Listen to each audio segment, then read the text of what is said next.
Hello viewers, welcome back to crime talks Tamil. அது கேரள மாநிலம் ஒட்டம்பாலம் தாலுகாவில் இருக்கிற கடம்பழிபுரம் வில்லேஜ்.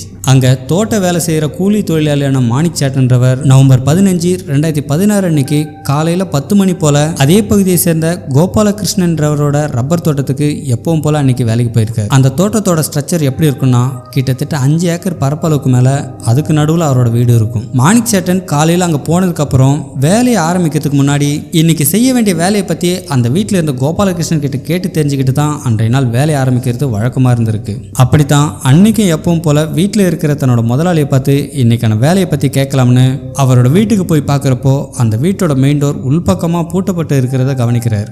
அந்த வீட்டுக்கு பின்வாசல் வழியும் இருந்ததால் ஒருவேளை பின்வாசல் கதவை திறந்து வீட்டுக்கு பின்புறத்தில் இருப்பாரோன்னு பார்த்தா அந்த கதவும் உள்பக்கமாக பூட்டப்பட்டு இருக்கிறத கவனிச்சுட்டு, என்ன நம்ம முதலாளி என்னைக்கும் இல்லாமல் இன்னைக்கு பொழுது வெடிஞ்சது கூட தெரியாமல் இன்னும் அசந்து தூங்குறாரோன்னு முணுமுணுத்துக்கிட்டு மறுபடியும் அந்த வீட்டோட பக்கவாட்டு வழியாக முன்வாசலை நோக்கி நடந்து வந்திருக்காரு. அப்போ அந்த வீட்டோட ஹாலில் இருந்த ஒரு ஜன்னல் ஓப்பனில் இருந்திருக்கு.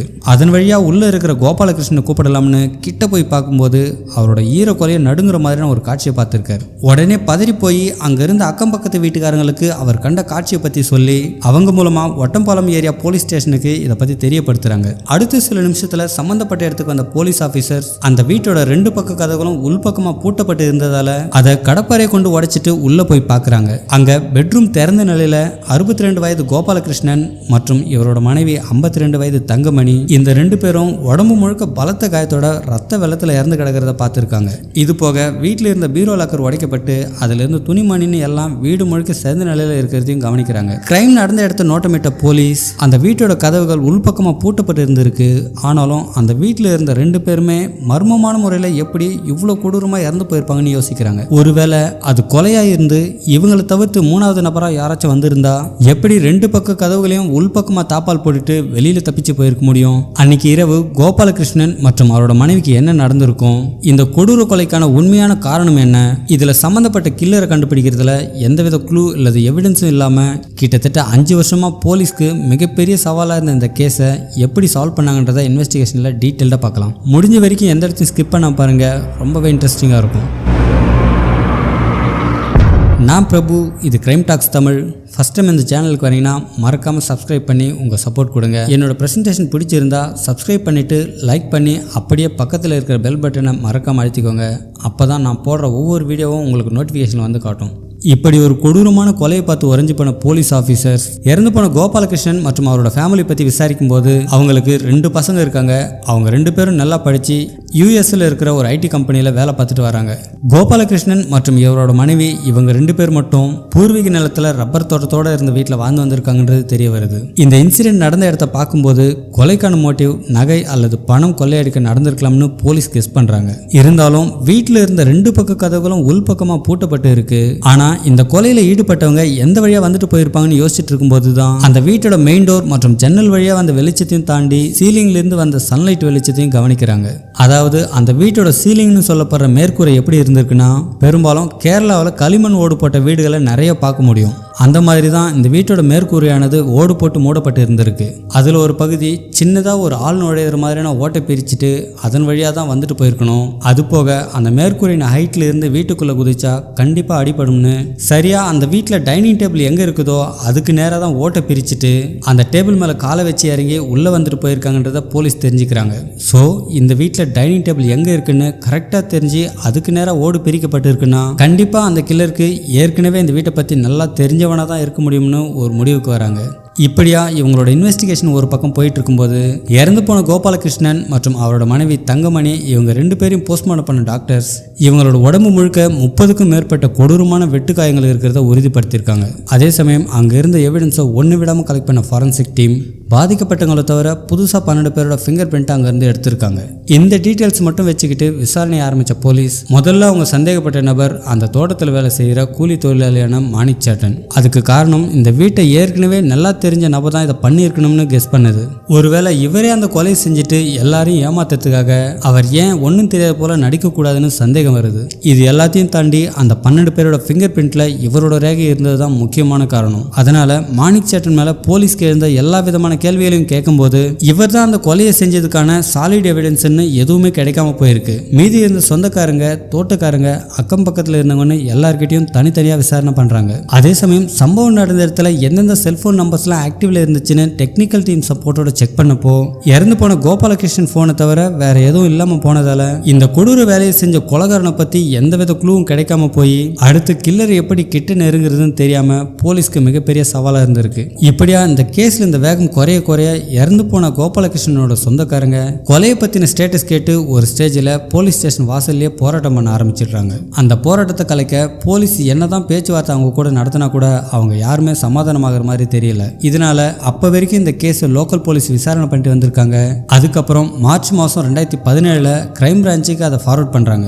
இப்போ இந்த கேஸை டேக் ஓவர் பண்ண chief police officer IG Sreejith மறுபடியும் சம்பவம் நடந்த இடத்துக்கு போய் அக்கம் பக்கத்தில் இருந்தவங்க, அந்த தோட்டத்தில் ரெகுலராக வேலைக்கு வரவங்க, சொந்தக்காரங்க மற்றும் அதே பகுதியை சேர்ந்த ஊர் பொதுமக்கள்னு எல்லார்கிட்டையும் விசாரணை ஆரம்பிக்கும் போது தான் இந்த வழக்குக்கு தொடர்பான ஒரு முக்கியமான க்ளூ ஒன்று கிடைக்குது. அது சரியா 12 வருஷத்துக்கு முன்னாடி 2004 அதே ஊர்ல தோட்டத்து வீட்டில் தனியா இருந்த கோமலமான்றவங்களோட வீட்டில் அதே போல கரெக்டா டைனிங் டேபிள் எங்க இருக்குதோ அதுக்கு நேரம் ஓட்டை பிரிச்சுட்டு அதன் வழியா வீட்டுக்குள்ள குதிச்ச திருடன் அவங்களோட கழுத்தில் இருந்த கோல்டு செயினை திருட ட்ரை பண்ணப்போ அதை சுதாரிச்சுக்கிட்டு கோமலமா சத்தம் போட்டு கத்துனதும் அங்கிருந்து அவன் தப்பிச்சு ஓடி இருக்கான்.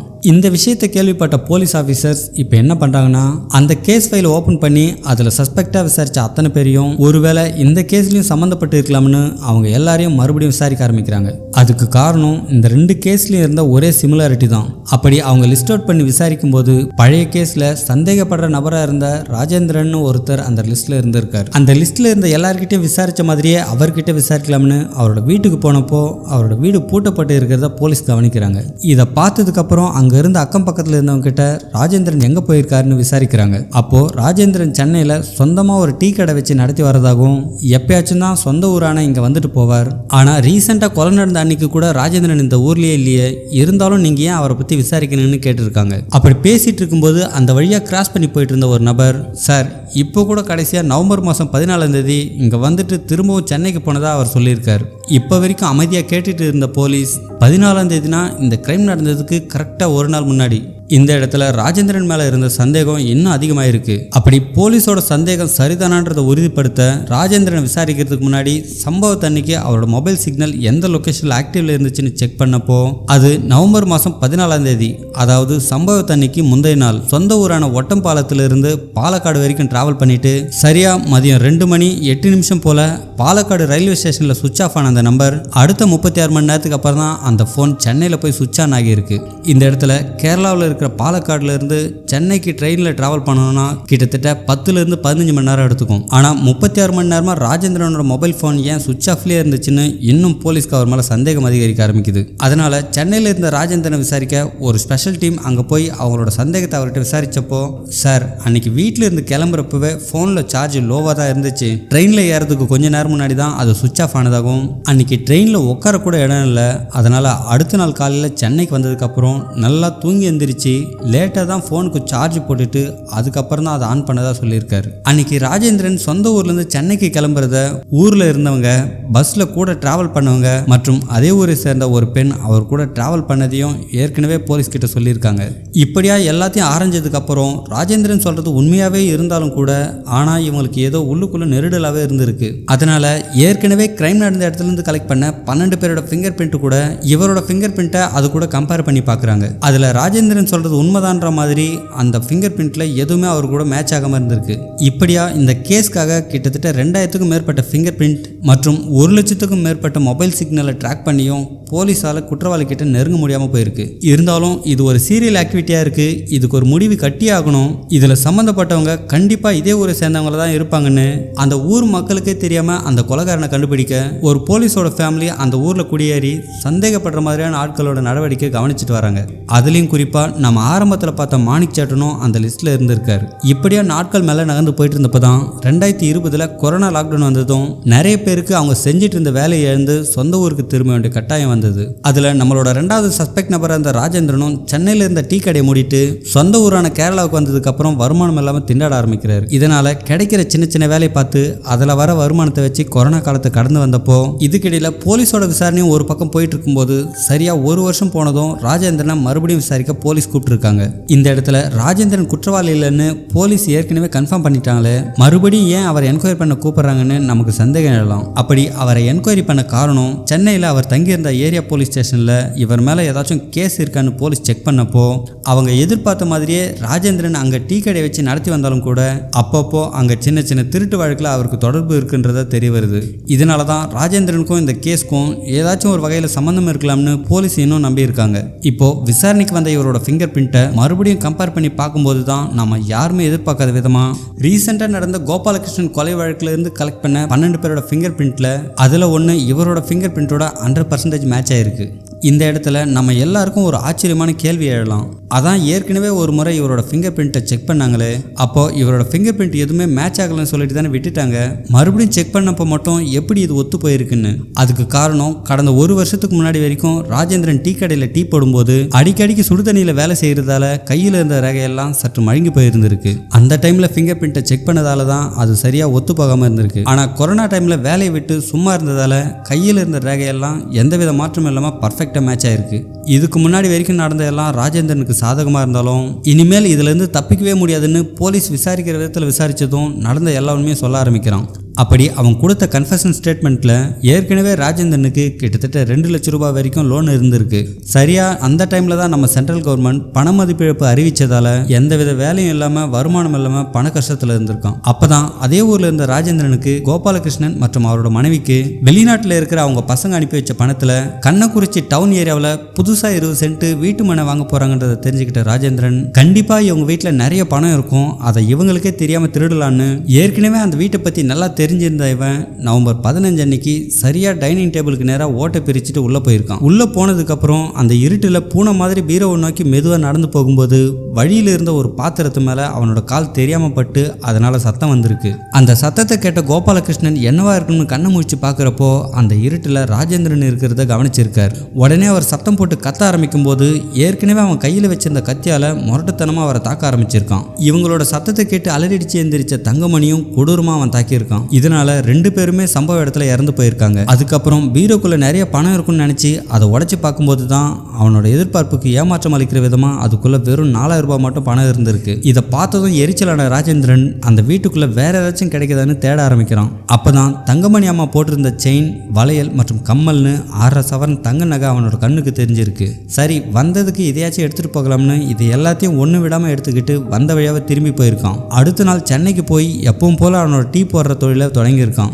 இந்த இடத்துல இந்த கொலையை செஞ்சது நான் தான் அவனாவே கன்ஃபஸ் பண்ணியிருக்கான். இருந்தும் அந்த ஊர்ல இருந்த சிலர் சம்பவத்தன்னைக்கு ராஜேந்திரன் ஊர்லயே இல்லைன்னு இதுக்கு முன்னாடி நடந்த விசாரணையில எப்படி சொன்னாங்கன்னு போலீஸ்க்கு கேள்வி எழுந்திருக்கு. ராஜேந்திரனுக்கு பெருசா படிப்பறிவு இல்லாட்டியும் கூட இங்க தான் என்னோட கிரிமினல் மைண்டை பக்காவா யூஸ் பண்ணியிருக்கான். அது சம்பவத்தன்னைக்கு முத நாள் நவம்பர் 14 அன்னைக்கு சொந்த ஊர்ல இருந்து சென்னைக்கு போறதா சொல்லிட்டு பஸ் ஸ்டாண்டுக்கு போற வழியில இருந்த சிலர்கிட்ட அவனவே வாண்டடா போய் பேசி தான் சென்னைக்கு போறதா சொல்லிட்டு போயிருக்கான். அதே போல பாலக்காடு ரயில்வே ஸ்டேஷன்ல இருந்து அதே ஊரை சேர்ந்த ஒரு பெண் சென்னைக்கு போயிருக்காங்க. அவங்க கிட்டயும் நானும் சென்னைக்கு தான் போறேன்னு சொல்லிட்டு 2 பேருக்கும் சேர்த்து இவனாவே டிக்கெட் போய் வாங்கிட்டு வந்திருக்கான். அந்த பெண்ணோட டிக்கெட் அவங்க கையில கொடுத்து அவங்கள ஒரு கம்பார்ட்மெண்ட்ல ஏற்றி விட்டுட்டு நான் பின்னாடி இருக்கிற ஒரு கம்பார்ட்மெண்ட்ல ஏறிக்கிறேன்னு சொல்லியிருக்கான். அப்படி சொன்ன ராஜேந்திரன் அந்த ட்ரெயின்ல ஏறாம மதியம் போல வந்த இவன் சரியா 2 மணி 8 நிமிஷம் போல போனை சுவிச் ஆஃப் பண்ணிட்டு அதே ரயில்வே ஸ்டேஷன்ல நைட்டு 10 மணி வரைக்கும் யார் கண்ணிலும் படாத ஒரு இடத்துல மறைஞ்சு தூங்கி இருக்கான். அதுக்கப்புறம் திரும்ப ஊருக்கு போற கடைசி பஸ்ஸை பிடிச்சி சொந்த ஊருக்கு நடுராத்திரி போல போயிருக்கான். அப்போ யார் கண்ணிலும் படாம கோபாலகிருஷ்ணன் வீட்டில் அவனோட கைவரிசையை காட்டிட்டு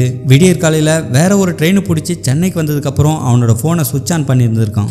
இதுதான் நம்ம கேஸோட மிடில் இவனோட ஃபோன் 36 மணி நேரமாக சுவிட்ச் ஆஃப்ல இருந்ததுக்கான காரணம்னு தெரிய வருது. இப்படியா இந்த கேஸ் முடிக்க கிட்டத்தட்ட 5 வருஷம் கஷ்டப்பட்ட போலீஸ் அவனுக்கு அகைன்ஸ்டா சார்ஜ் ஷீட் ஃபைல் பண்ணி ஜெயிலில் போட்டிருக்காங்க. இந்த கேஸை பற்றின உங்களோட கருத்து என்னன்றதை கமெண்ட் பாக்ஸில் சொல்லுங்கள். அடுத்து ஒரு சேலஞ்சிங்கான இன்ட்ரெஸ்டிங் கிரைம் கேஸில் உங்களை மீட் பண்ணுறேன். தேங்க்யூ.